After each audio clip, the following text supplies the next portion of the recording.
Monopoly companies के shares में investment क्यों करना है, मोनोपोलीज कंपनीज के शेयर्स में आपको कितनी ग्रोथ मिल सकती है और इसी के साथ साथ टॉप 5 मोनोपोली कंपनीज जहां पर आपको डेफिनेटली इन्वेस्टमेंट करना है बताने वाला हूं आज के इस वीडियो में। तो हमेशा की तरह आज का वीडियो भी इंपॉर्टेंट और इंटरेस्टिंग होने वाला है। तो आज के इस वीडियो को शुरू करने से पहले अगर आप इस चैनल पर नए हो तो सबसे पहले इस वीडियो को लाइक करो और इस चैनल को सब्सक्राइब करो। तो सबसे पहले समझते हैं कि आखिर मोनोपोली कंपनीज क्या होती हैं। बेसिकली मोनोपोली कंपनीज वो कंपनीज होती हैं जिनका मार्केट में ज्यादा कंपटीशन नहीं होता है और मोनोपोली कंपनीज का मार्केट में प्रॉफिट होता है कि मोनोपोली कंपनीज के पास प्राइस सेट करने का राइट होता है और मार्केट में कंपटीशन ना के बराबर होने की वजह से तो इन सारे कंपनीज के प्रोडक्ट्स और सर्विसेज की डिमांड बढ़ते रहती है। और अगर आप लोग यहाँ पर इन्वेस्टमेंट करते हैं ऐसी कंपनीज में तो आपको over the period of time long term में काफी अच्छे रिटर्न्स कमाने को मिलते हैं, क्योंकि इन कंपनीज के पास कस्टमर्स लगातार आते रहते हैं और कंपनी का रेवेन्यूज जो है वो बढ़ते रहता है। और पर्सनली मेरे ओपिनियन के हिसाब से आपके पोर्टफोलियो में एक दो मोनोपोली स्टॉक्स होने चाहिए। तो सबसे पहले जानते हैं कि आखिर आपको मोनोपोली कंपनीज के शेयर्स में इन्वेस्टमेंट क्यों करना है, इसके पीछे के रीजन क्या है। मोनोपोली कंपनीज का मार्केट में कंपटीशन कम होने की वजह से सबसे ज्यादा कस्टमर्स इन कंपनीज के पास ही होते हैं, क्योंकि मार्केट में इनके कंपटीशन में कोई दूसरा ब्रांड नहीं है या इसका अल्टरनेटिव नहीं होता है।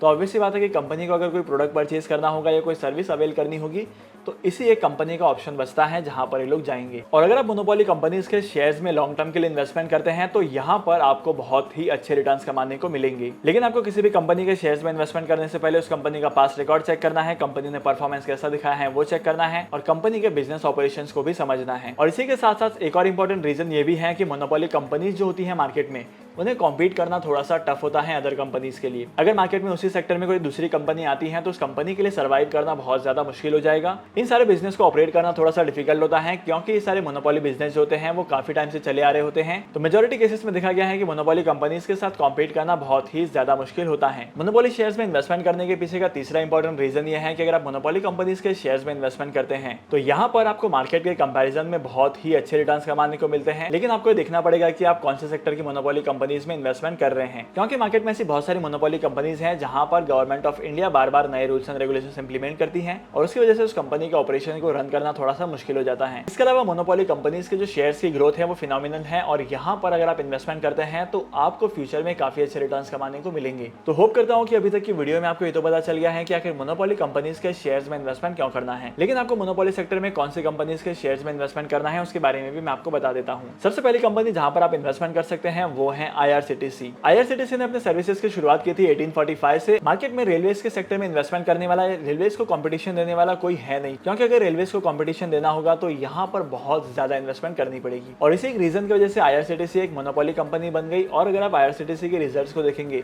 तो पिछले 5 सालों में IRCTC ने लॉन्ग टर्म में अपने इन्वेस्टर्स को बहुत अच्छे रिटर्न्स दिए हैं। सेकंड कंपनी जहां पर आप इन्वेस्टमेंट कर सकते हैं वो है HAL, Hindustan aeronautics limited. Hindustan aeronautics limited Indian military industry की कंपनी है जो इंडिया के एविएशन इंडस्ट्री को रिप्रेजेंट करती है। हिंदुस्तान एरोनॉटिक्स लिमिटेड इंडिया में प्लेन्स को मैन्युफैक्चर करती हैं जो इंडियन मिलिट्री के लिए बहुत ही ज्यादा काम में लाई जाती हैं। इस कंपनी की शुरुआत हुई थी 1940 में और हिंदुस्तान एरोनॉटिक्स लिमिटेड एक स्टेट ओन्ड बिजनेस है और स्टेट ओन्ड बिजनेस को कंपटीशन देना बहुत ही ज्यादा टफ होता है और मार्केट में इस सेक्टर में कोई ऐसी बड़ी कंपनी नहीं है जिसे कॉम्पीट कर सके। और अगर आप लोग हिंदुस्तान एरोनॉटिक्स लिमिटेड के शेयर्स के प्रॉफिट्स को देखेंगे तो आपको भी लगेगा कि शेयर्स में इन्वेस्टमेंट करना चाहिए। तीसरी कंपनी जहां पर आपको डेफिनेटली इन्वेस्टमेंट करना है वो है Nestle India. Nestle India FMCG sector की एक ऐसी मोनोपोली कंपनी है जो प्रोड्यूस करती है मिल्क प्रोडक्ट और इसी के साथ साथ मेडिकल प्रोडक्ट को प्रोड्यूस करती हैं। और नेस्ले वन ऑफ द ऐसी कंपनी है जो 100 साल से पहले से भी इंडिया में ऑपरेट कर रही है फूड इंडस्ट्री के बिजनेस में। और जैसे कि आप कंपनी के फंडामेंटल्स को देख सकते हैं, इस कंपनी के फंडामेंटल्स काफी ज्यादा स्ट्रॉन्ग हैं। इसके बाद अगली कंपनी जहां पर आपको डेफिनेटली इन्वेस्टमेंट करना चाहिए वो है कोल इंडिया। कोल इंडिया इंडियन मार्केट की एक ऐसी मोनोपोली कंपनी है जिसके पास कोल प्रोडक्शन और एनर्जी प्रोडक्शन का सबसे ज्यादा शेयर है।